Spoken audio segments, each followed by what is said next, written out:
Nama Om Vishnu Padaya Krishna Prashtaya Bhutale Srimad Bhaktivedanta Swaminiti Namine Namaste Saraswati Deve Gauravani Vacharine Nirvishesha Shunyavarim Shatya Desha Tarine Sri Krishna Chaitanya Prabhu Nityananda Sri Advaita Gadara Shivasadi Gaura Bhakta Vrinda Hare Krishna Krishna Krishna Hare Hare Hare Rama Rama Rama Hare Hare Om Namo Bhagavate Vasudevaya Om Namo Bhagavate Vasudevaya Om Namo Bhagavate Vasudevaya Om Namo Bhagavate Vasudevaya Om Namo Bhagavate Vasudevaya Om Namo Bhagavate Vasudevaya. From Srimad Bhagavatam, 4th Canto, Chapter 11, Swayambhuva Manu advises Dhruva Maharaj to stop fighting, and we have text number 23. Translation, purport by His Divine Grace A.C. Bhaktivedanta Swami Prabhupada. Четвърта песен от Шримад Бхагаватам, 11 глава, задоволена Свayambhuva Manu, съветва Dhruva Махараджа спря да се бие, текст 23.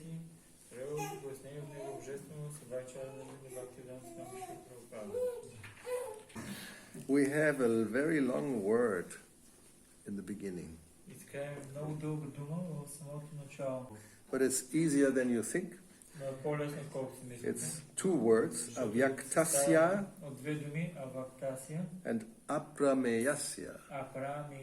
So they come together, the two A's, and then it becomes one long A. So, avyaktasya premayasya nana shaktyudayasya cha navai chikirshitang tata vedata svasambhavam avyaktasya prameyasya nana shaktyudayasya cha navai chikirshitam tata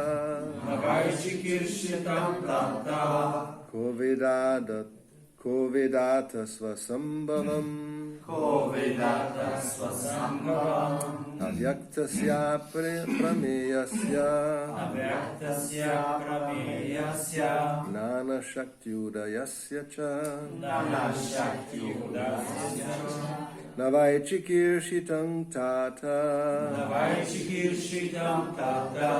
kovedata svasambhavam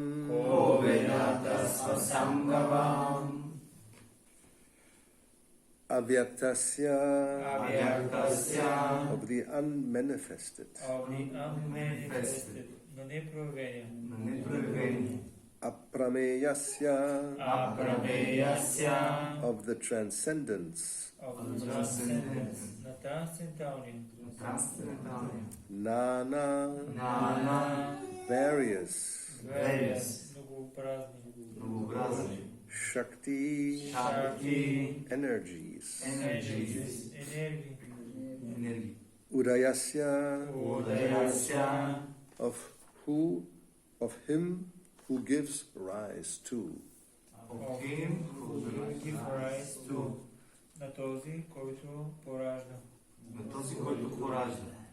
Cha, also. Na, never. Vai, certainly. Chikirshitam, the plan. Tata, my dear boy. Kaha, who? Veda, can know. Atha, therefore. Sva, own. Yes. Sambhavam. Sambhavam. Origin. Происход. Translation. The absolute truth, transcendence, is never subject to the understanding of imperfect sensory endeavor, nor is he subject to direct experience. He's the master of varieties of energies like the full material energy, and no one can understand his plans or actions. Therefore, it should be concluded that although he is the original cause of all causes, no one can know him by mental speculation.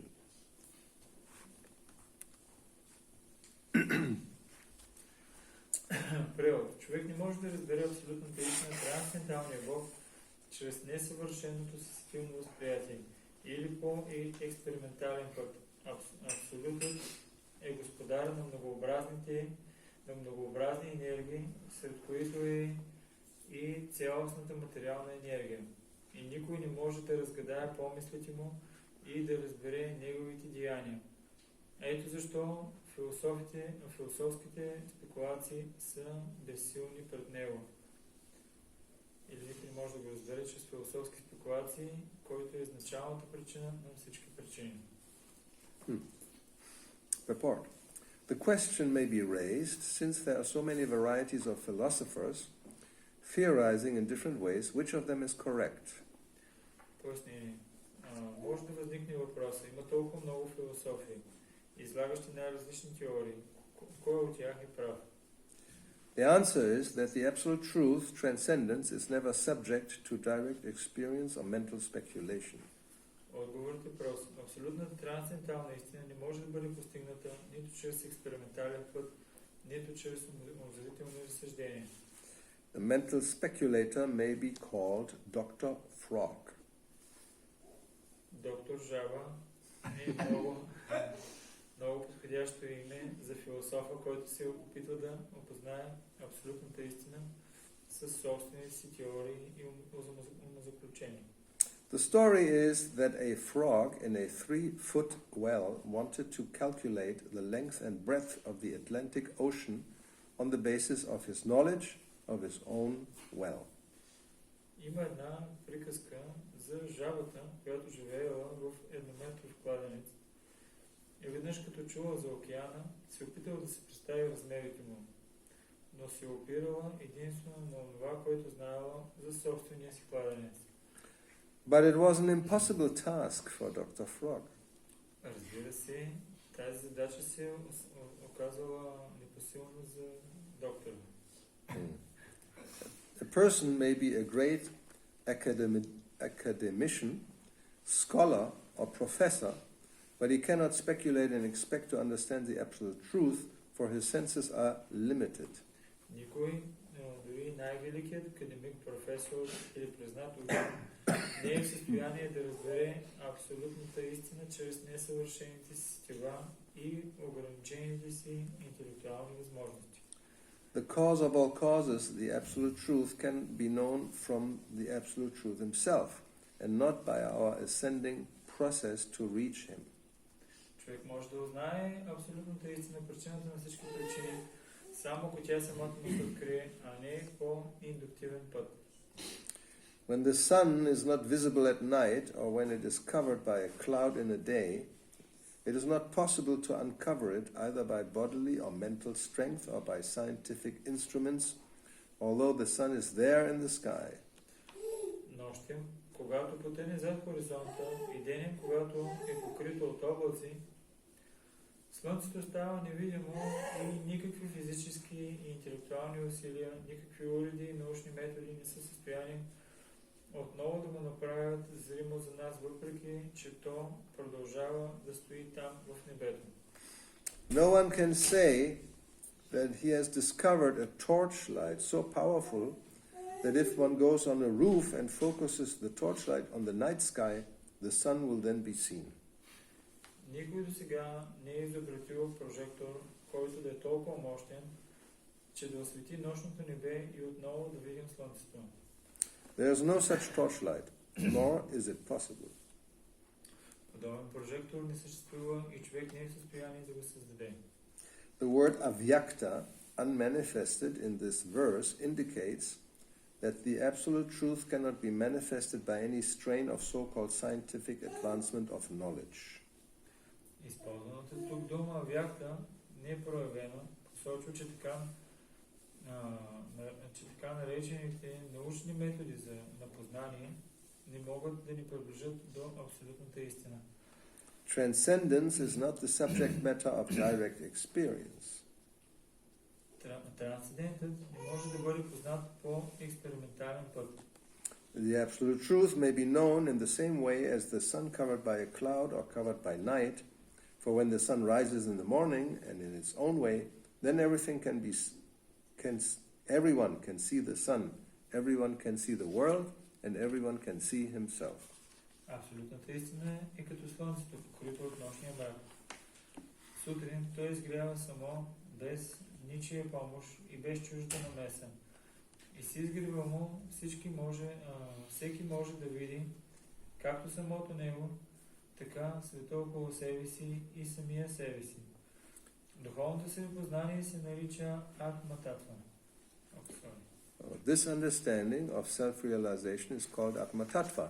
Unless, however, one comes to this point of understanding Atma-tattva, one remains in the darkness in which he was born. Докато човек не стигне до разбирането Атма-татва, той си остава в невежеството, в който се е родил на този свят. Under the circumstances, no one can understand the plan of the Supreme Personality of Godhead. Без значение обстоятелствата, никой не може да разбере намерението на Върховната Божествена Личност. The Lord is equipped with varieties of energies as stated in the Vedic literature. Parasya Shaktiya Vividhaiva Shruyate. Както се утвърждава в ведическата литература, Богът притежава многообразни енергии. Парасya Shaktiya Vividhaiva Shruyate. He is equipped with the energy of eternal time. След които е и енергията на вечното време. Not only does he have the material energy, which we see and experience, but he has also many reserve energies that he can manifest in due course of time when necessary. Той притежава не само материалната енергия, която възприема с телата си и чието действие изпитваме върху себе си, но и множество скрити енергии, които той може да активира, когато сметне за необходимо. The material scientist can simply study the partial understanding of the varieties of energies. He can take up one of the energies and try to understand it with limited knowledge, but still it is not possible to understand the absolute truth in full by dint of material science. Учените материалисти могат да изследват само част от многообразните енергии на Бога, и то в твърде ограничена степен.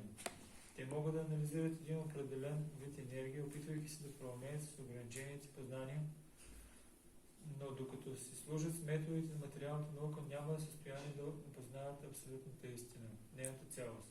No material scientist can foretell what is going to happen in the future. Нито един учен не е способен да предвиди какво точно ще се случи в бъдещето.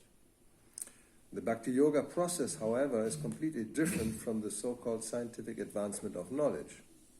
Процесът на Бхакти Йога обаче е напълно различен от така нареченият научни методи на познанието. The devotee completely surrenders unto the Supreme who reveals himself by his causeless mercy. Върховният сам се разкрива пред този, който изцяло му се е отдал, като по този начин излива над него безпричинната си милост. As stated in Bhagavad Gita, Dadami Buddhi Yogam Tam. The Lord says, I give him intelligence. Както се казва в Бхагавад Гита, той казва, Dadami Buddhi Yogam Tam. Аз му давам интелигентност. And what is that intelligence? Yena mam upayantite. The Lord gives one the intelligence to cross over the ocean of nations and come back home, back to Godhead. И каква е тази интелигентност? Йена мам upayantite. Богът дава на преодаване интелигентност, за да прекоси океана на невежеството и да се върне вкъщи в духовния свят. In conclusion, the cause of all causes, the absolute truth or supreme Brahman, cannot be understood by philosophical speculation, but he reveals himself to his devotee, because the devotee fully surrenders unto his lotus feet. И така можем да обобщим, че Върховният Браман, който е абсолютната истина, И причината на всички причини не може да бъде опознат чрез умозрителни философски разсъждения, но сам се разкрива на преднададения си, който се е отдал в водството му на земя. Bhagavad Gita is therefore to be accepted as a revealed scripture spoken by the Absolute Truth himself when he descended to this planet.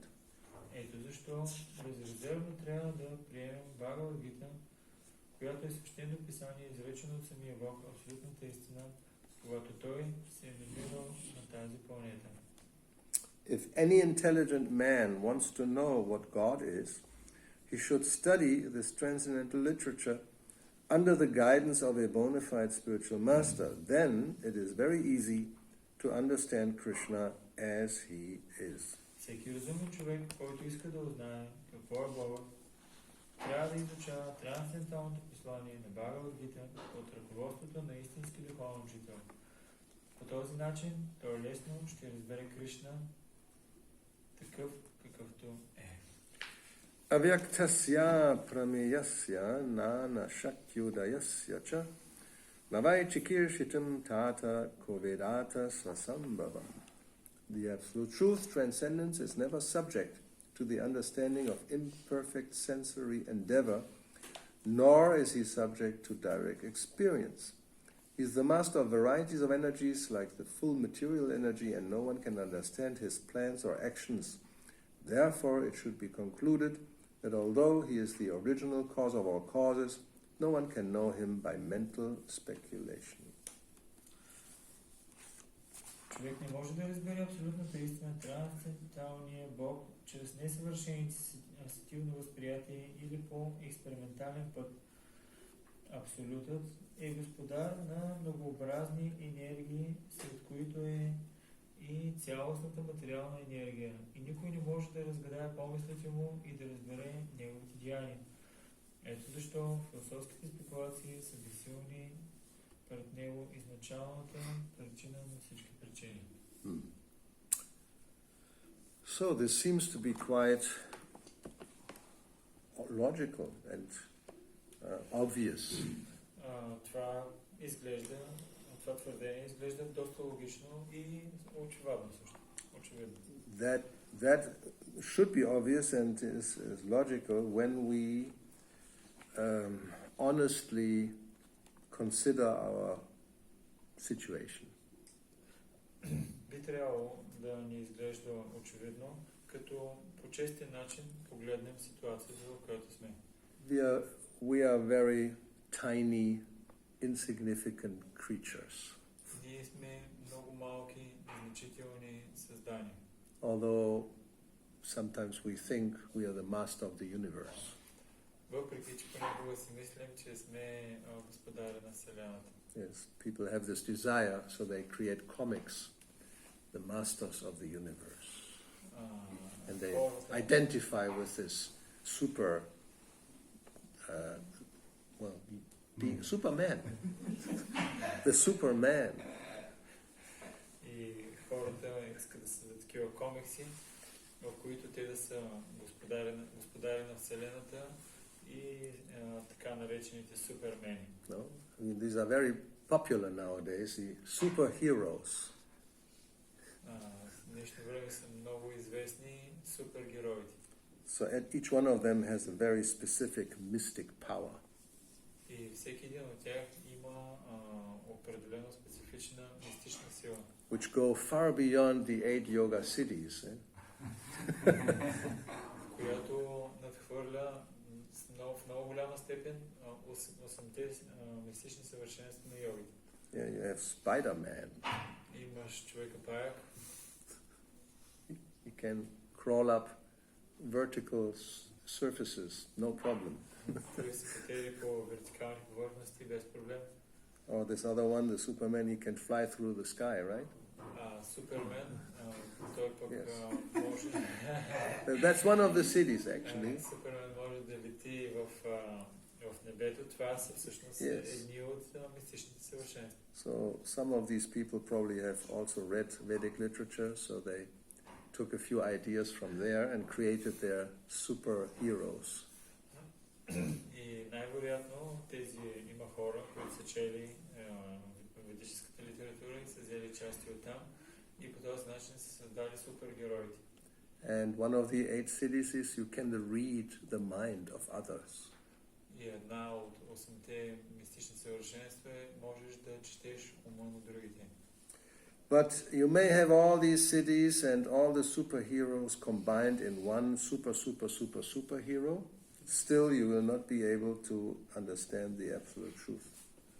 Но дори и да събереш всичките супер мистични сили на всички супергерои и да ги комбинираш в едно, пак няма да можеш да разбереш върховната абсолютна истина. Here's the story of the frog. Comes from Nyaya philosophy, the philosophy of logic. There's different stories, small, very short stories. So this is also obvious. You have this living entity in a very limited space, and he tries to understand something outside of his space, which is incomparably much vaster than the ocean. И имаме тази история за жабата, която е логична, която живее в кладенец, което е много малко място и се казва за огромно количество вода, което е извън това, което тя е виждала. Here we are, human beings on this small planet. И ние сме тук в момента човешки същества на тази малка планета. And we try to understand the universe. И се опитваме да разберем Вселената. And because we cannot understand, therefore we speculate. It may be like this or it may be like that. И понеже не сме способни да я разберем, затова започваме да спекулираме. Може да е по този начин, може да е по този начин. So sometimes devotees, the story of the frog, we have it a little bit more elaborate. Because Prabhupada tells it in different ways. Прабхупада казва по различен начин на историята и понякога ние знаем историята малко по-така с детайли. So Dr. Frog is in his well and a friend visits him. Доктор Фрог е в своя кладенец и негов приятел го посещава. And he tells him that he has seen the ocean. И той отива и му казва, аз видях океан. And so it's a very big body of water. И това е огромно количество вода. And the frog is in his well. He has his water, which is like 3 feet is 1 meter. But he's a tiny frog, so this is great, big well. I mean, for me to go from one side to the other takes half a day.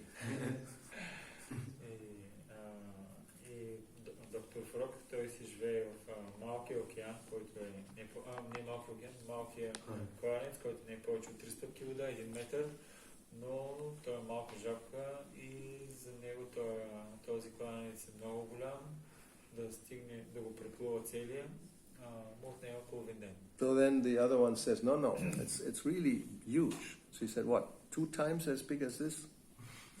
И когато той така се очудил, че океана е по-голям от неговия кладенец, си казал, колко по-голям е? 2 пъти по-голям от моя кладенец. The other one said, no, much greater. What, 5 times as big as this? And each time he blows himself up. И той каза, по-голям и тогава 3 пъти ли е по-голям?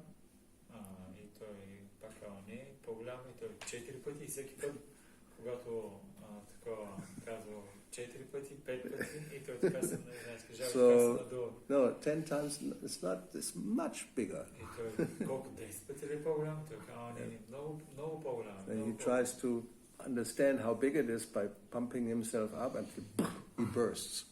И той се опитал да разбере колко по-голям е океана, като се опитал и той да се надуе.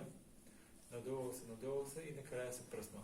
Yeah, so no matter how powerful a brain we may have, and we may be very proud of it because it's much bigger brain than anybody else's, compared to the transcendence, it's so small. И без значение колко голям интелект имаме, може да надхвърли интелекта на абсолютно всички останали, но това не е значение. В сравнение с трансцендента ние сме много малки.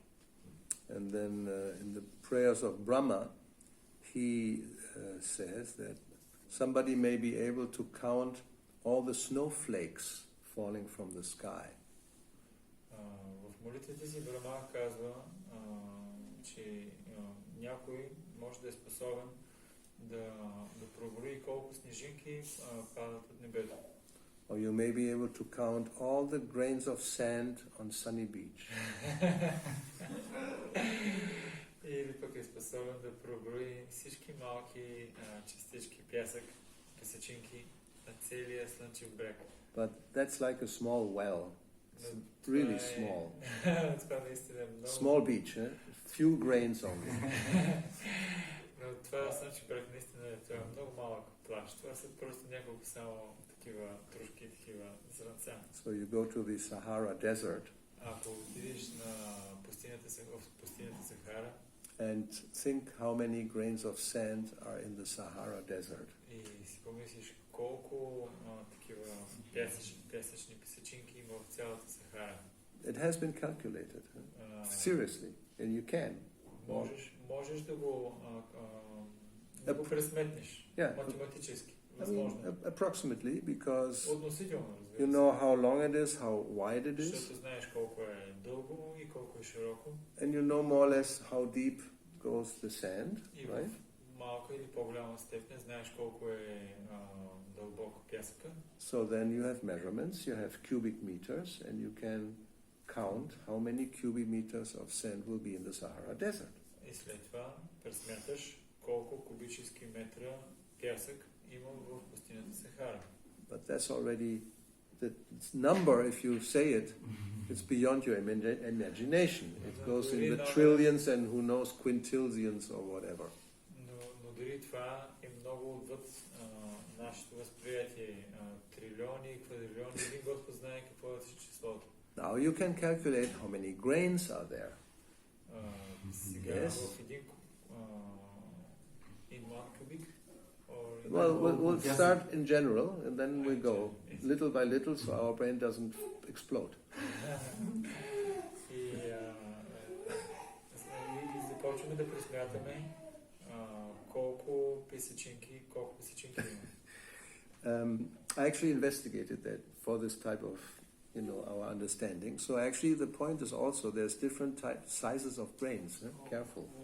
There's finer ones, like yesterday we had a very fine beach, and then you have a little bigger grains of sand. И също малко ще поясним нещата. Вчера бяхме на плажа и видяхме някъде зранцата, пясък са по-малки, а някъде са по-големи. Yes. So, and they have photographs, this, how you say, macro photographs of grains of sand. Actually, it's like Krishna's creation, it's unbelievable. They have all different colors. They look like jewels if you go very, very close by. So imagine in 1 cubic centimeter, you may have, I think, about 10,000 grains, just for a number. Probably maybe more or less, depending on how big the grains are. Cubic centimeter. 10,000 more or less. И в зависимост от големината, и ако го погледнем под микроскоп пясъка, той изглежда изключително красиво.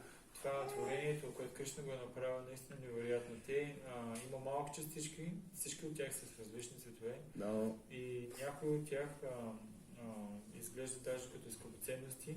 И в един малък кубичен сантиметър пясък можеш да стигнеш до 10 000 бройки. Now, somebody is good in mathematics. It's now your task. How many cubic centimeters are in 1 cubic meter? Сега молим добрите математици. Сега е момента да се кажете. Това е много лесно. Колко бройки имаме в един кубичен метър. Yeah, even in basic school, one who is good in mathematics, they know. They can calculate very easily. Дори в обикновеното училище, тези, които са добри математици, могат много лесно да го пресметнат. It's 100 by 100 by 100. Това е 100 на 100 на 100. How much is that? You have all calculators. Try 100 multiplied by 100 multiplied by 100. Умножете 100 по 100 по 100. 1 million. 1 million. Okay, so I think it's probably more, but you may be right. 1 million is already a big number. That's for 1 cubic meter. Now we had how many trillions and quintizillions cubic meters multiplied by 1 million. Huh? So it's such a number, it's beyond our imagination. Да кажем, че е милион. Това е само в един кубически метър. А колко милиони и милиарди, трилиони кубически метри пясък имаме в пустинята Сахара, умножете ги по 1 милион и ще намерите бройката на песъчинките в пустинята. Now we could go down to the atom level, right? How many atoms are in a grain of sand? Сега пък ще отидем на атомно ниво. Колко бройки атоми имаме в една песъчинка пясък? Because Brahma says even if somebody could count all the atoms in the universe, he would not be able to understand you. Защото се казва, че дори да можеш да преброиш всички атоми в Вселената, никой няма да е способен да те разбере теб. So, well, and Sahara Desert is a small piece of land on the earth. А пък пустинята Сахара, тя е една много малка част земя на планетата Земя. So anyway, it shows that our position is we are like an ant, not only in this building, an ant in Bulgaria, let's say. И нека да погледнем нашата позиция. Ние сме като една мравчица, няма да казвам за тая сграда, а даже мравка в България. Which is a small country. It's like Която planet Earth is a small planet. както България е малка страна, както и самата планета Земя, тя е една много малка планета. So imagine this ant wants to understand something about Bulgaria. Представете си, имаме една мравка, която иска да разбере малко повече, да разбере за България. Well, let's go a little, make it easier. He lives here, so he wants to understand this building. И нека дори малко по-лесно даже го направим. Not the building, just this room. Нека да го опростим даже. Нека тая мравка да се опита да разбере тази сграда. Дори това да го намалим. Even to go everywhere will be a challenge already. Мравката да се опита да разбере само това помещение. Тя да обиколи абсолютно всички места от това помещение, за нея ще е трудно да прави. But it's possible they run quite fast, taking account their body.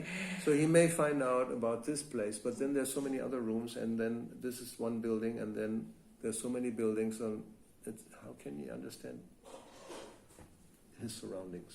Да кажем, че е бърза мравка и много бързо се придвижва и по някакъв начин е успяла да премине през цялата стая, но след това идва цялата сграда, това отнема още повече усилия, след това толкова много сгради в цялата България и така нататък и така нататък.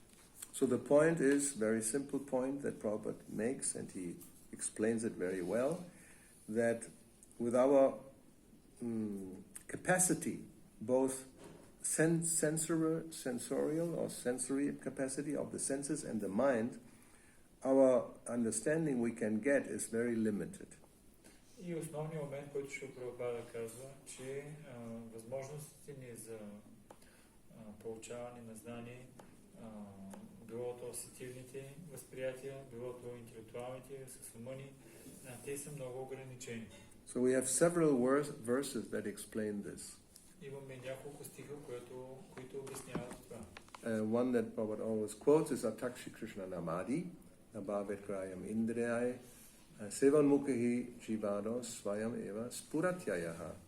That the Indriyas, the senses, including the mind, they have no access to Krishna's name, Krishna's pastimes. They cannot understand.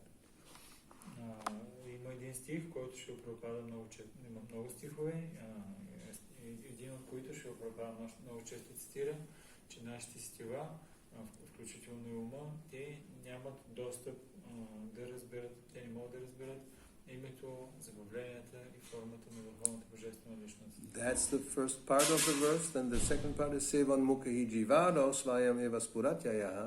But if one begins to render devotional service, Sevan Mukhi, beginning with the tongue, means chanting and prasadam, then Swayam, the Lord Himself, He will reveal Himself.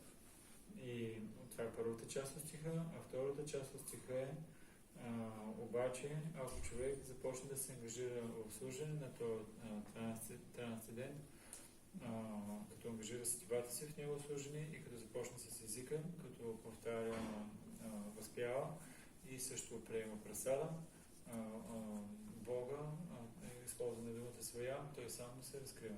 Then there's also from Brahma's prayers, Tapi Tedeva Padambujao Dvaya, Prasada Leshanu Grihita Evahi, Janati Tattvam Bhagavan Mahimno Nachanya Ekopi Chirang Vichinvan. My dear Lord, if one is favored by even a slight trace of the mercy of your lotus feet, he can understand the greatness of your personality. Скъпи Боже, ако някой е получил поне много малко милост който се излъчва от Твоите лотосови нозе, той ще е способен да разбере величието на Твоята личност. That's prasada lesha, even a slight trace of your mercy. Дори много малка частичка от Твоята милост.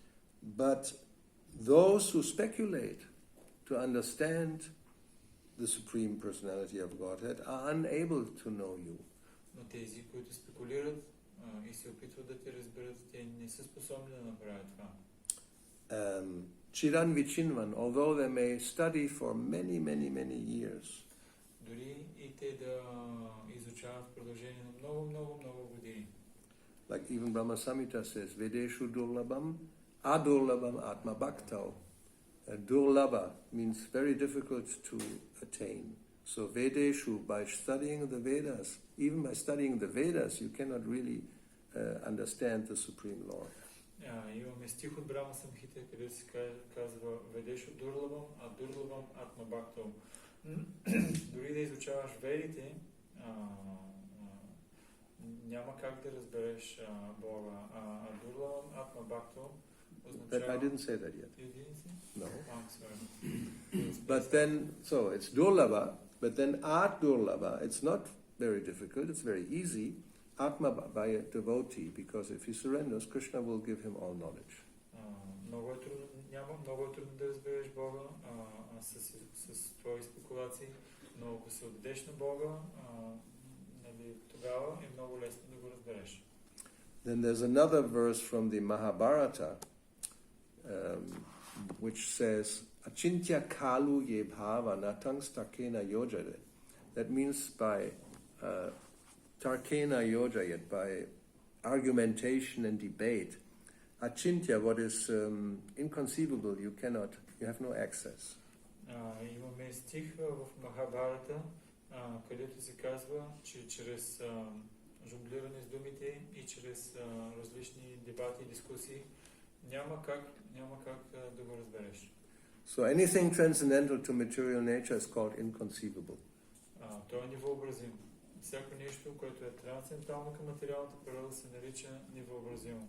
And arguments and our mental capacity, that's within the mundane sphere. Различните аргументи и такива умствени, които влизат в умствения капацитет, това е полето на материалната сфера. So by definition, something mundane material cannot touch something spiritual or transcendental. It's a different sphere. Много е лесно да го разберем.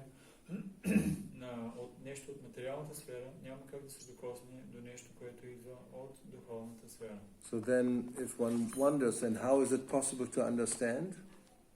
И ако някой се чуди, как е възможно да бъде разбран? We already had Swayam Eva Spurat, it's revelation. И вече отговор го дадахме, Swayam Eva Spurat Yadaha, то му се разкрива. Or here Prabhupada quotes Bhagavad Gita, Dadami Buddhi Yogam Tam, that Krishna will give the intelligence how one can come to him, how to understand him. Или това, което се казва, Кришна в Бхагавад-гита, Дадами Буди Йога, Кришна ще му даде разбирането как той да стигне по него, как да го разбере. And even we said Vedeshu Durlabham, studying the Vedas, one cannot understand really. Но и Ведешо Дурлабам, дори да изучаваш ведите, не можеш да го познаеш наистина. But studying Bhagavad Gita, one will be able, because it's spoken directly by the Lord. And it's a revealed scripture. Но ако изучаваш Бхагавад-гита, можеш да го разбереш. Това е такова разкрито писание. But still, one has to, even that has to be received without any alteration, as it is. Но дори това трябва да бъде приемано без изкривявания, трябва да се приема такова каквото е. That was a very important point about made in the introduction to Bhagavad Gita. Това е много важен момент, който ще Прабхупада направил във видението на Бхагавад-гита. Because, yes, even before we published as it is, there were hundreds of editions. Преди той да публикува Бхагавад-гита така каквато е, преди това е имало стотици издания на Бхагавад-гита. So people had read, many people for many years, Bhagavad Gita, but nobody had become a devotee. Хората са чели Бхагавад-гита, много хора са чели предишните издания, но нито един не е станал преударен. So even transcendental knowledge has to be received through the right channel. Дори и трансценденталното знание би трябвало да бъде получено от правилния канал. Yes. Here he mentions that the cause of all causes cannot be known through the ascending process, which means investigation and thinking about it, studying by our own power. Шрила Прабхупада споменава тук в коментара, че върховната абсолютна истина не може да бъде разбрана по възходящия процес, което означава ти да се опиташ да го разбереш със своите изучавания, опити, да го научиш интелектуални и така нататък. So the opposite is the descending process. It's coming down from the Supreme Source himself, he has revealed, and then it is handed down and one can understand.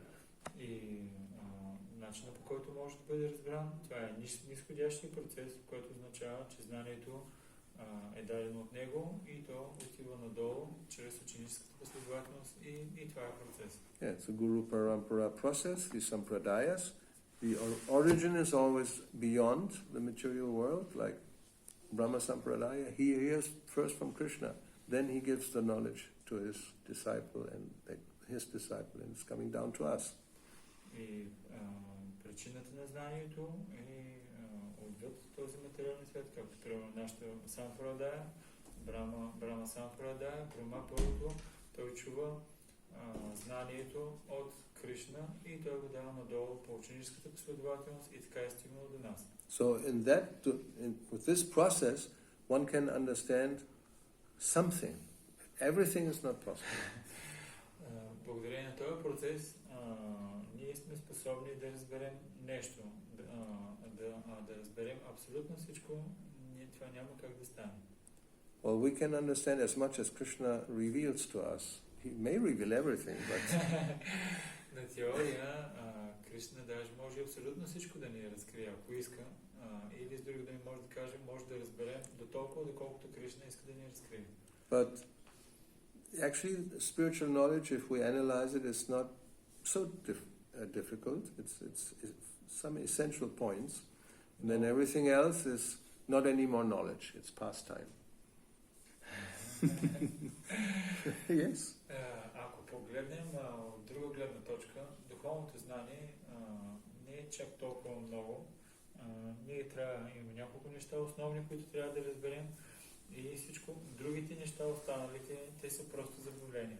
We have spoken about this already sometime, several times, I think. Няколко пъти говорихме за тази. Knowledge, sometimes it's whether we need to have knowledge. Yes, knowledge is necessary. Казахме доста пъти. Имаме нужда от знание. Да, знанието наистина необходимо. Knowledge is necessary when we are in ignorance. Наистина, то е много необходимо, когато ние сме в невежество. When you're no longer in ignorance, then knowledge becomes superfluous. Superfluous. It's not anymore necessary. Когато не си вече в невежество, тогава знанието не ти е чак толкова необходимо. To understand who we are, who Krishna is, the material nature, and get out of it, you need knowledge. Да разберем кои сме ние, кой е Кришна и какви са ни взаимоотношенията, имаме нужда от знание. In the spiritual world, you don't need this knowledge. В духовния свят нямаш нужда от това знание. If you go herding cows with Krishna, you don't have to understand the three modes of material nature. Ако отиваш с Кришна, You have to know how to milk cows. That's another thing. And how to go in such a way so they don't escape. This is real knowledge. Ако отиваш с Кришна да се грижиш за кравите, нямаш нужда от знанието за трите голи на материалната природа. Не, там имаш нужда от това да знаеш как да ги издоиш и как да се държиш по такъв начин, че някой крава да не ти избяга. How to churn butter, that you have to know. Как да избиеш масло, това е което трябва да знаеш. Make sandesh and rasgullas, that's real knowledge. Да направиш сандеш и расагула, това е истинско знание. Yeah. So, now we need to know all these technical things, like Kapila Deva explains whole technical, to his mother, technical aspects of how material nature works. И ние трябва да знаем в много дълбоки детайли, както Капила Дев обяснява на своята майка, с толкова много детайли, той обяснява как тази материална природа работи. There's a whole chapter about adverse fruitive activities. Имаме цяла глава за това е непозволените материални дейности. It talks about when a man dies, what's happening to his body and his mind and all these things. И се казва, когато човек умира, какво става, когато той извършва такива дейности, очите му как излизат и как той умира и така нататък. Всички тези неща са споменати. When you are herding cows, you don't need to know this. Когато ти се грижиш за кравите, нямаш нужда от това знание. Or if you're dancing with Krishna, what's the use of all this knowledge? Или да кажем, че си танцуваш с Кришна там, защо ти трябва цялото това знание? Yes, so therefore it is said, the gopis are not philosophers. They have no idea about all this stuff. They don't need to. They just love Krishna. That's the goal. И затова се казва за гопите, че те не са издигнати такива философии. Те просто го обичат. Каква е нуждата от цялото това знание за тях? But again, to get to that level, one first has to get out of material life, the attachment to material things, the ignorance that's causing it, avidya, and then once you go beyond the clouds, there's only sunshine.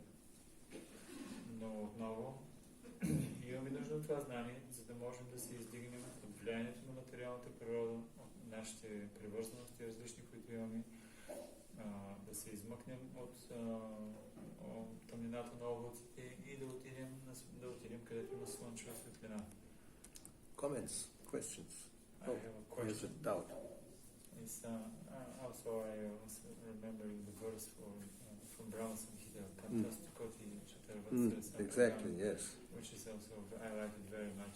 Yes, we can find it. You keep speaking. And the question which I have is regarding the service. Krishna say, engage in service beginning with the tongue. Mm-hmm. And the question is in the end is said that every clever man who wants to know what the Lord is should study Bhagavad Gita under the guidance of the bona fide spiritual master. Right. This way, very easily, this way, you understand Krishna as it is. And Also, we have seen, just like the devotees, sometimes they have different discussions and regarding Bhagavad Gita, Bhagavatam philosophy, or some people also they can say we render service just by discussing Bhagavad Gita.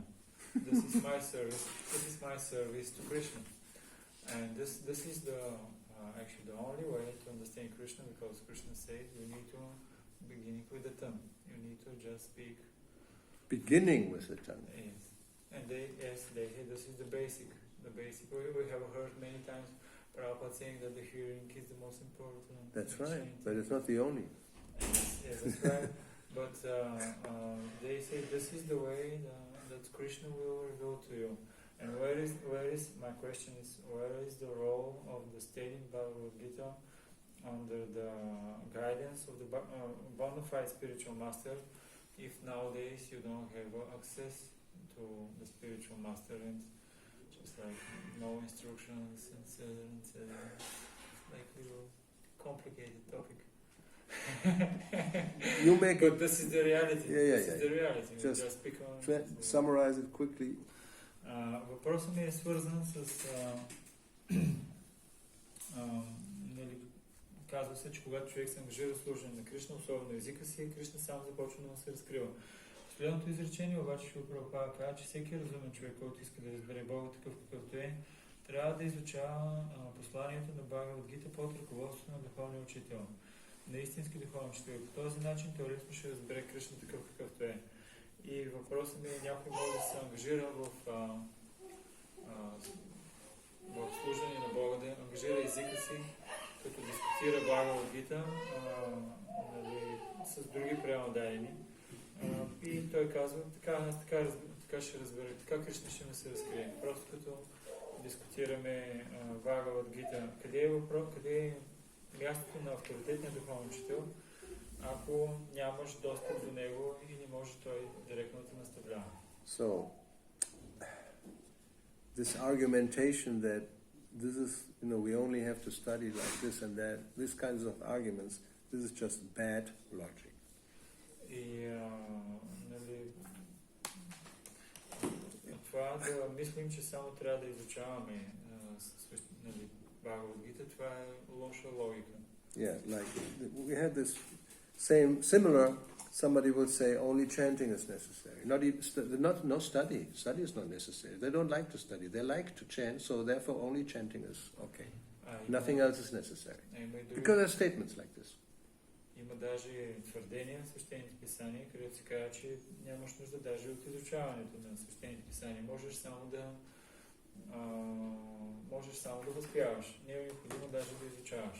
So I say bad logic because you are using apparent evidence from scripture even, or from Prabhupada's books, to justify your agenda. Защото ти използваш цитати от свещените писания, от книгите на Шрила Прабхупада, за да си оправдаеш твои недостатъци. План. Ага, твоите, да, намерения. Yeah, my agenda is I'm lazy. I don't want to do any practical work. Мързелив съм, нищо практично не се прави. Това си не е така визията. I'm a intellectual. Интелектуалист съм. My muscles are. I don't have muscles. My hands are. I can't even screw. Put a hammer in the wall. All right. I will hit my thumb. Ако трябва да забия перо, в стената ще се ударя пръста. If you send me to the kitchen to cut vegetables, I cut my arm off. Ако ме накараш да режа зеленчуци в кухнята, ще се отрежа ръката. But I can, to open a book and read, there's no danger. I can do that. Но ако отворя книгата и чета от нея, там няма опасност, това мога да го направя. Or I can just chant all day long. Или мога през цялото време да си възпявам. But we already heard Prabhupada said, yes, this Harinama verse says that's the only way, but you're not qualified to chant all day.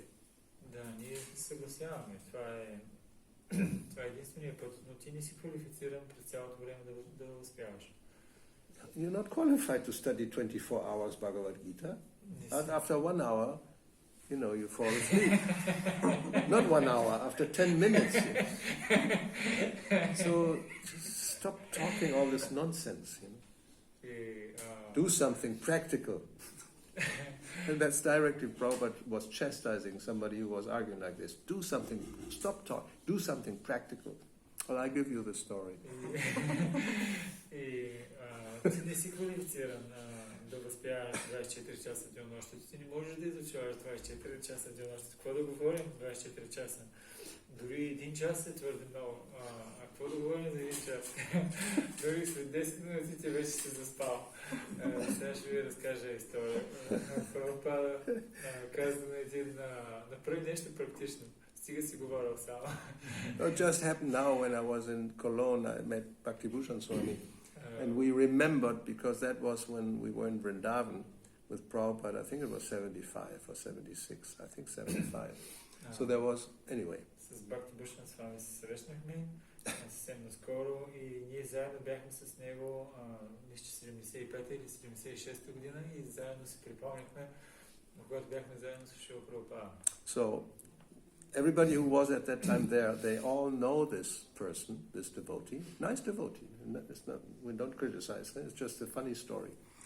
Because it was, anyway, so everybody knows him, so when he reminded, oh my God, we remembered this, we were starting laughing. И всички познавахме този преводанен, защото той беше много хубав преводанен и като се сетим за него, веднага сещам за тази история и почвам да се смеем. So, when Prabhupada was coming back from the morning walk and to enter the temple and give a lecture and darshan and all that, so when he was coming and entering, there was one devotee, and he was always in a loud voice reciting praising verses. Prabhupada, you're like this, Prabhupada, you're like that, and it was like, everybody was. You imagine you're looking at him.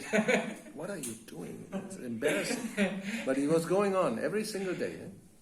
But so with Prabhupada? Yeah, Prabhupada was coming, and he was, as soon as he was coming, then for, 5 minutes, he was just this, it's in the Bhagavatam, for Prithu Maharaj, all these, the professional reciters, you understand?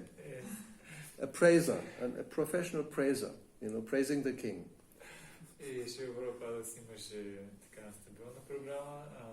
Той преди да даде клас, той имаше разходка и точно след разходката той влизаше през хода на храма, влизаше да даде лекция и всеки път, когато той влизаше, имаше един преводаен, който когато го виждаше, почваше веднага да го посреща с молитви и да го възхвалява. О, Прабхупада, ти си толкова велики и различни подбрани молитви, които той е съчинил и това всеки ден в продължение на няколко дена. So he was standing at the entrance door and Prabhupada would pass through. Той чакаше на входа, откъдето Прабхупада ще мине, ще измини. Then after some days, then Prabhupada suddenly stopped in front of him. След няколко дена обаче ще Прабхупада спря точно пред него. And he said, do something practical. Каза много строго, направи нещо практично. So, just this, all and studying and do something practical also. It's not 24 hours, you can do something like that. So even studying. Дори да изучаваме и да мантруваме, ние Прабхупада беше много сериозен с него. Направи нещо практично. And he explained in that Chaitanya Charitamrita, because our mind is restless, so therefore we need to be engaged in something like deity worship or other services, not only studying or chanting or even remembering. There's different, so I'm remembering Krishna all day long. That's my devotional service. It's bogus. We know it's bogus, so don't pretend. И Шрила Прабхупада, и ние знаем също, той обяснява в Чайтания Чаритамрита, че понеже нашия ум е много такъв неспокоен и ние имаме нужда от други ангажименти, като храмово обожание и други различни ангажименти, защото ние не сме способни да мислим за Кришна 24 часа в денонощието.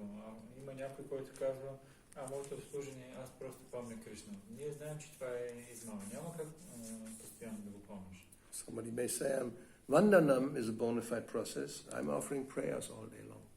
Някой може да каже, One after another, one after another. Ванданам е авторитетният процес. Аз отдавам молитви една след друга.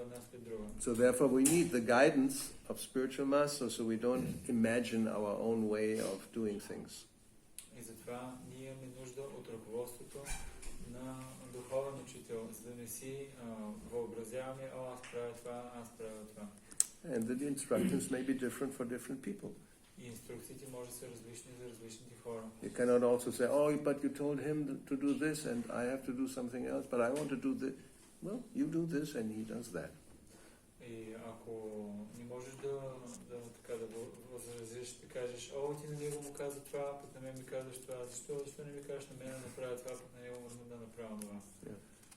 So, where is the point if you don't have access, just like now, many devotees don't have... Well, that's your problem. There's always some... Въпрос е, ако нямаш ръководството на духовния учител, нали има много ученици или някакъв начин, тогава какво да направи? Примерно, ученикът това си е негов проблем. Yeah, we can even, sooner or later, the spiritual master will leave physically. So then, what are you going to say? He's no more access, no more. Then you go back to material life because you don't have any more direct guidance. It's just like there is some spiritual master, they don't answer to their disciples. You cannot ask questions, even email you cannot have it. But you should have known this before. You chose. Да кажем примерно, че някои духовни учители имат много ученици. И не отговарят на имейли, също не можеш дори да му зададеш въпрос. И в такъв случай какво можеш да направиш? И накрая каза това трябва да го беше измислил преди да го избереш. But even that is relative. Maybe in the beginning, somebody had a few disciples, then you could do it regularly, and then as the more and more are coming, then at one point it's not possible. Но дори това е относително. Не кажем, че в началото някой има много малко ученици и ти си имал възможност да задаваш въпроси и да получаваш наставление, но след това той повече и повече ученици има и след това не можеш да го питаш. Same thing happened to Srila Prabhupada. Това също се случи с Шрила Прабхупада. You can see, if you go chronologically, in the very beginning, he answered every question of anybody by mail. There's thousands of letters. Ако погледнем хронологично, в самото начало Шрила Прабхупада отговаряше на всеки един въпрос на абсолютно всички хора от цялото движение. And then after some time, Хиляди писма. because, yes, then you get the same question again and again, and then he already said, why are you asking the same question? Why don't you ask one of my representatives, for example, the GBC of sannyasis he had created? И той обаче почна да получава същите нови писма с същите въпроси, които той вече беше отговорил. И тогава той каза, защо трябва аз да отговарям на тия писма? Просто се обърнете към някой от моите GBC или саньяси. And it's inevitable if somebody has, like, let's say, even more than 100, or I don't know how many you can attend personally, but I can imagine if it goes beyond 100, it will become difficult. Then you have representatives. The older disciples would take care of the younger disciples. Very simple process. И когато има много хора, стотици и така нататък, тогава наистина е доста така натоварващо и тогава доста по-практично, по-старшите прямодайни, те да се грижат за по-новите. Yeah. I mean, if you have, imagine 10,000 or almost 50,000 disciples, what do you expect? You still want to take initiation from that person. Don't expect to get a personal answer to your email. Forget it. So then you have to deal with somebody who is representing him. He's an old, very early disciple, or whoever he appoints to do that, and you don't complain. Да, тогава да кажем, че има учител, който има 50 000 ученика, не дай да очакваш лично писмо да получиш от него или лични наставления. Тогава по-скоро трябва да очакваш някой от неговите по-старши ученици да ти дава наставления и не дай да се оплакваш, че нямаш лични наставления от него. Yeah, like at the beginning, Prabhupada was chanting on the beads personally for initiation. And he sent them even by mail. They were coming in the mailbox. Както в самото начало, Шрила Прабхупада лично мантруваше на бройниците на своите ученици и им ги пращаше по почтата. Then it became too much. It would take too much time of his time, you know. And then he appointed 2 persons to chant. И в един момент обаче това започна твърде много да му отнема от времето и той посочи 2 от неговите ученици, които да възпяват. In the beginning it was one sannyasi in America, one sannyasi in Europe. В самото начало бяха един саньяси в Америка и един в Европа. 1973. Това е 1973. Then the next step was any GBC man, whether sannyasi or not, if there were this prospective disciples were in their zone, then they would chant. А след това всеки, който е GBC, който без значение дали е саньяси, в неговата зона, която той е GBC, той може да мантрува тези бройници, които се дават на учениците на Прабхупада. Yeah, and then at the end, 1977, then you had these representatives who were giving first and second initiation in his name. Най-накрая, 1977 година, той посвещаваше чрез свой представител, които даваха и първо и второ посвещение от негово име. And if we refer to this last sentence here, to finish, one should study Bhagavad Gita under the guidance of a bona fide spiritual master. So we also have to understand that Srila Prabhupada is the Shiksha Guru for every member of ISKCON, for all times. И също, ако кажем, да изучава Бхагавад Гита под ръководството на истински духовен учител, ние също трябва да разбираме, че Шрила Прабхупада е наш Шикша Гуру на всички, които са в ИСКОН за всички времена. And as long as this goes on, we will study his books. We will read Srimad Bhagavatam, his translation and purport, and Bhagavad Gita, and not somebody else's. И докато този ИСКОН върви, ние ще четем неговите преводи на Бхагаватам и на Бхагавад Гита, а не преводите на някой друг. Because we already have other editions of Bhagavad Gita for different purposes, but they will not substitute our studying Bhagavad Gita as it is. If you want to understand Bhagavad Gita, you read Bhagavad Gita as it is. Therefore, it's called as it is, because that's under the guidance of the spiritual master. Да, защото вече има различни издания на Бхагавад Гита, не на Шрила Прабхупада. Ако ние искаме да разберем Бхагавад Гита така каквато е, трябва да четем това е инструкцията на Прабхупада, да четем такава каквато е. And if you have some questions, you don't understand certain things, then you can ask either if you can, is your own spiritual master or somebody who understands. And he is then also a type of Shiksha Guru. Ако имаш различни въпроси, просто можеш да попиташ някой, който или твой духовен учител, или някой друг, който си го приел като Шикша Гуру. You go to a professor to learn something, and sometimes the professor has a very old student who also knows more or less everything he has told him, and he can teach somebody who doesn't know anything. Is as good as. И ако отидеш при възрастен професор, който знае много, много добре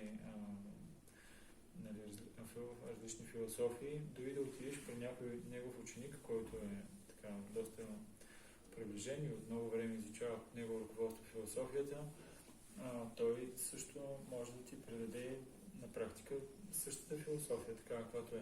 So what's the main qualification of somebody to act as Guru, as spiritual master, is Krishna Beta Tattva. You should know the signs of Krishna, then say Guru Hoy. And so same thing with Prabhupada's books. If somebody knows, then he can act like that. If not, it doesn't work. И основната квалификация човек да действа като духовен учител е да познава Кришна Татва, той да познава науката за Кришна. И ако човек я знае тази наука, той може да действа като горе да я споделя. So therefore, before accepting, then you should investigate. That's your business to find out who is representing, who understands Krishna. Yeah, nobody can take that. This. You have to do that. There's no substitute for that. Don't listen to anybody else telling you. Can you repeat again? To be sure. No, like sometimes people ask, how do I know? You have to know by investigating. Don't just somebody tells you, this person is a bona fide spiritual master that you should accept. No, you have to figure it out. И затова понякога имаме различни грешки, които някой да пита, този авторитетен ли той е духовен учител? Не, ти не трябва да питаш някой дали той е авторитетен. Ти трябва да го знаеш. Като изучаваш свещените писания, ти трябва да си сигурен и да знаеш, че това е истински авторитетен духовен учител, защото другото няма да проработи. Anyway. Okay. Anything else? There is several online questions. Oh my God. I thought several online. So first come, first served. You have to decide. I'm not sure whether we can do everything. How many questions? 3. So the first one is how important for our spiritual advancement is to follow additional tapasyas and to have additional efforts for devotional service through the months of Purushottama and Kartik. Okay. Първият въпрос е колко е важно и съществено да следваме различни видове тапаси по време на месеците Пурушоттама и Картик. It's good if you can do it. It's not essential. И добре, ако можеш да го направиш, не е така, че това е същността. Sometimes people say, you get it 1,000 times benefit. It's like a karma kanda consideration. Понякога хората казват 1000 пъти по-голямо благо имаш. Това е малко като карма канда разбирането. In the sense, like some people say, well, I'm not very strict on Ekadasis, but I do the Nirjal, and it's good for everything, for the whole year. This is just bogus philosophy. Lazy, again, same thing.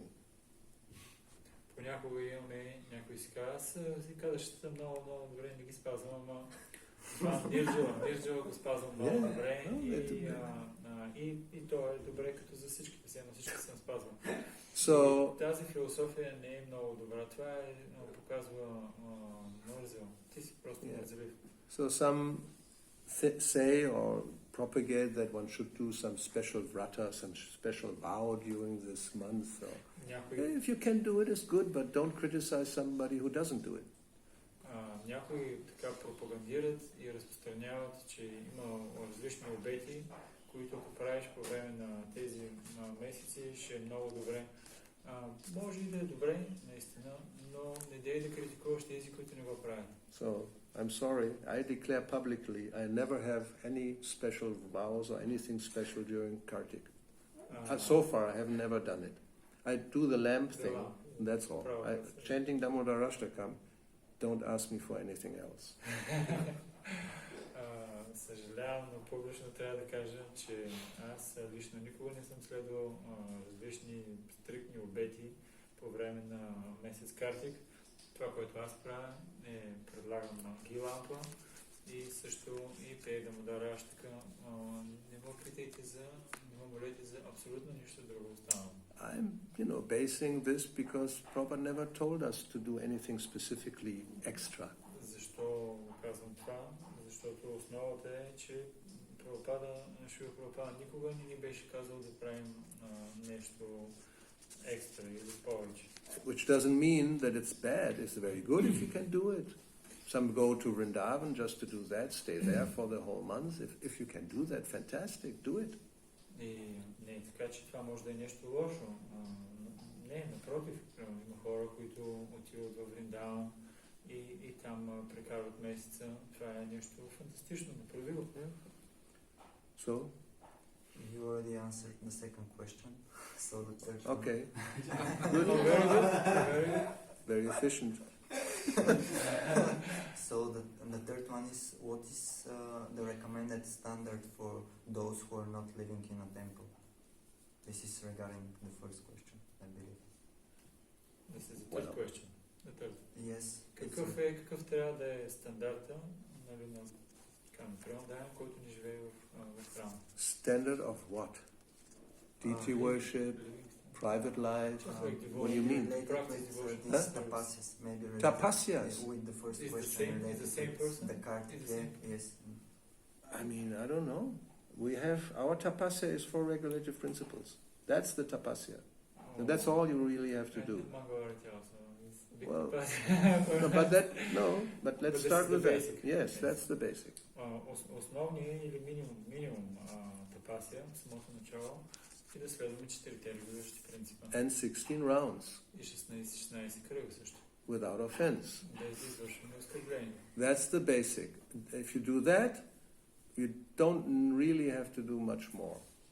Ако ти направиш това, наистина не ти трябва абсолютно нищо друго остава. But then comes the but, because this means again only chanting is sufficient and nothing else. If we say like that, then Prabhupada says yes, but no, because you are not qualified to only chant. So there has to be something more. И да, обаче, понеже не сме квалифицирани да възпяваме постоянно, освен възпяването, натруването, ще има и още нещо. And then you have instructions from the spiritual master that you have to take into consideration, which may vary from one person and one situation to the other. И след това имаме инструкциите на духовния учител, които могат да са различни в зависимост от обусловеността на едната личност или на другата. If somebody Или lives ситуацията. in a temple, then and there is deity, then you are expected to come to Mangal Artik. Ако някой живее в храма и има божества, от него се очаква той да присъства на Мангала. And if you have Brahman initiation, the Prabhupada said, if you cannot rise before 4 o'clock, you're not a Brahmin. И ако си с второ посвещение, но не си способен да станеш преди 4, ти не си браман. So, but then somebody who lives with his family and he works, and depending on what he does and how, then that may be different. Но да кажем, че има личност, която живее със своето семейство и трябва да работи и да извършва много други дейности, може за него да е по-различно. You may have deity worship, but it is not maybe the same standard as in the temple. It may be much simpler. Можеш да имаш храма обожание вкъщи, но може да не е толкова висок стандарт, колкото в храма, може да е нещо подобно. Even in the temples, it depends on the temple, it's more or less simple. This is here simple. They don't bathe every day, they don't change dress every day. In another temple you do that. It's like minimum standard. We bathe here every day. Well, so then it's very good. But in some places they don't. In some places they don't. Yes. На зависимост от храмовете, някъде, в някои храмове, не всеки ден се къпят божествата, не всеки ден се преобличат, а в други храмове това се прави всеки ден. Дори в различните храмове има различен стандарт. Generally you have a flower garland every day. Yes. You don't have, That's right. for some reasons. Then offerings, how many preparations. So these are all details. Също в храмовете едно от основните неща е всеки ден да имаш гирлянда от цветя, колкото предлагаш на божествата. Но тук не всеки ден предлагате цветя. Също и когато има различни стандарти за колко приготовления и ястия ще бъдат приготвени. Това са различни такива детайли. Yes, no, I'm not sure whether I should say it, but I will say it. Because it's really disturbing. You know, like in some temples, suddenly they think that the temple should be vegan. So you have a ghee lamp, but there's no ghee in the lamp. It's coconut oil. Има такива храмове, където храма е вегански и ги лампата би трябвало да е ги лампа, но вместо ги се слага кокосово масло. And the deity will never have any anything prepared with ghee or milk or any butter, anything like it. И също божествата никога не им се предлагат неща с ги, с масло, с мляко и така нататък. And then you ask yourself, wherever, anywhere, at any time, Prabhupada would have said or did say something like that. Ever, never. И просто човек трябва да се замисли, нали, къде изобщо някъде Прабхупад е казвал или записал нещо подобно и никога не го е казвал, нито някъде го е записано това. But they're full of instructions how we should offer, milk and ghee and butter and Krishna is the butter thief. So how are you going to go to the spiritual world if you're a vegan? That's not the place for you. Vrindavan is not the place for you. It's full of cows. Go Loka. It's the planet of the cows. Don't go there. Too much milk. Probably Krishna now, with Krishna seeing the situation, he's very merciful. He probably has created a vegan planet. There's no cows, there's only goats, and dogs and cats.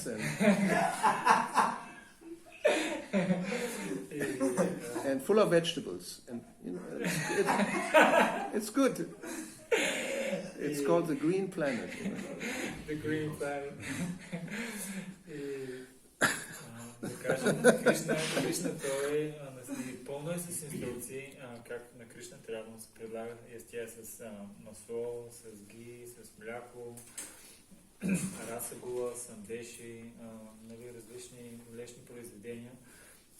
Кришна всъщност той е момчето, което е крадеца на масло. Как, ако нямаш такъв вкус към това, как изобщо ще отидеш на Голока Вриндаван? Няма как да отидеш на Голока Вриндаван, защото това е планетата на кравите. Ти няма да имаш достъп до тази планета, ако си веган. Но Кришна, сигурен съм, че той е много милостив. Той е създал такава веганска планета, на която да няма крави, да има много да е пълно с зеленчуци. И тя се нарича Зелената планета. Anyway, sorry for that, but it's like, basic tapasya, if we go back to this question, is to follow the instructions of the spiritual master. That may vary according to the persons, but that's really the basic. That's tapasya, because many people don't like that. They invent their own thing. Like this, the deity is there and you don't follow the instructions because you think there's so many reasons why we shouldn't. And then you speculate, if Prabhupada would be here now, he would change the instructions. How can you say that? И това, което става е... Нека да се върнем към въпроса за тапасията. Основното е да следваш тапасия под ръководството на духовния учител. Не дей ти да си създаваш твои собствени начини на тапасия. И примерно, имаме божества. Не дей да въвеждаш неща, които ти сам си измислил. И след това те пък казват, да, обаче ако Прабхупада беше тук, той щеше да го промени това. Как изобщо си способен да кажеш нещо подобно? It's a speculation that has no foundation because just today it came to my mind, I heard a class, Prabhupada was talking about the poor condition of the cows, how they are exploited. That after some time when they give less milk, they are slaughtered. He talked about it in London in 1969, the class. You can look it up. Днеска даже си припомня, това е добра връзка. 1969 година Шрила Прабхупада дава клас, може даже да го видите този клас, аз го чух наскоро. Той говори за бедното състояние на горките крави, които са експлоатирани и им взимат млякото. So he knew all that, but he never told us, don't offer any milk to the deity because it's coming from these exploited cows and we don't want to participate in that, which is one of the main arguments. Но Шрила Прабхупада никога не ни е казвал да не пием мляко от тези крави, които са експлоатирани. Той знаеше за експлоатирането на кравите. И те, когато са млади, взимат млякото, когато остареят, ги пращат в кланиците. Той го знаеше това, но никога не ни е казал да взима участие в това, нали, щом са експлоатирани, няма да пием тяхното мляко. Не, Прабхупада никой не го каже. No. Actually, by the fact that you are offering milk like this, that's the only way these cows get benefit. And they are blessed, because their milk is being utilized in devotional service. They may be killed under so many and suffer so, but they get some agyata sukriti. Даже обратното, ако единственият начин тази крава да получи някаква благо или някаква полза е да вземем това мляко нейното и да го предложим на Кришна и по този начин тя получава благото от тази агята сукрити. Yeah, and as I said before, if you consider all this, we don't want to participate in any type of exploitation, then go naked, because whatever you wear is probably being produced by exploiting others. Especially your t-shirt comes from Bangladesh or Vietnam or wherever, even China. Don't buy any computer, because the people who do this, who put them together, some of them committed suicide. They've jumped out of the window because the conditions are horrible. Ако искаш да си наистина... Your smartphone, throw it away. Ако искаш наистина да си лишиш живота от насилие, изхвърли си всички дрехи, чисто гол, трябва да се разхождаш, защото дрехите ти повече, малка или в по-голяма степен са свързани с тежък труд и измъчването на живи същества. Особено дрехите, които идват от Бангладеш, от Китай. И също не трябва да ползваш и твоите компютъра, защото той е с толкова тежък труд е направен, че много хора толкова ужасни условия живеят, че много от хората се самоубиват. Трябва да изхвърли си и компютъра, изхвърли си и смартфона. Yeah, because, they're investigating journalists, that's their business. They do all this investigation and they find out that big companies, no need for names, they are manufacturing all their parts in these areas, and the people who do it are exploited completely exploited. And some commit suicide. Therefore, they investigate and have a story.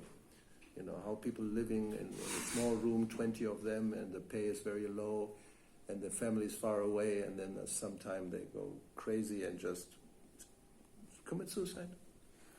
Има известни журналисти, които правят такива проучвания и откриват примерно истории за хора, които толкова тежък труд работят, 20 човека спят в една стая, работят много продължителни часове, тяхните семейства са много надалече и в един момент те откачат и просто се самоубиват. Whatever you buy, practically. Каквото и да купиш на практика. If it's made in China, ако е направено в Китай, then very possibly some exploitation is there for sure. Whether it's a football or your shoes or some parts or even car parts or computer parts, whatever it may be. China is manufacturing for the whole world. Някаква експлоатация ще има. Дали си купуваш нещо за футбол, за дрехи или каквото и да е, там това е неизбежно. Sweatshops, it's the word they use for the conditions, because everybody is sweating and all day long just doing the same kind of mechanical work. It's exploitation, So what can be done? That's the world how it is, Kali Yuga. Therefore we should make our own things and not depend, but we don't, we can't. We are in the, how do you say, the middle, and we cannot get out.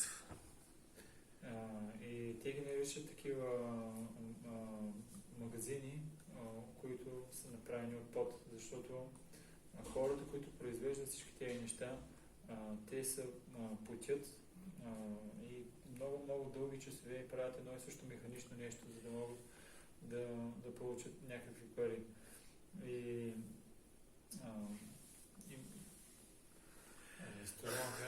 Anyway, so the best we can do, try to use everything in Krishna service. Then maybe, hopefully, there's some benefit for those who are somehow involved in whatever you have and use, whatever it may be. И както да е, основното нещо е, опитай си да използваш абсолютно всичко, което притежаваш в служение на Кришна, и така ще има някаква полза за теб или за тези, които са го направили, за другите около теб.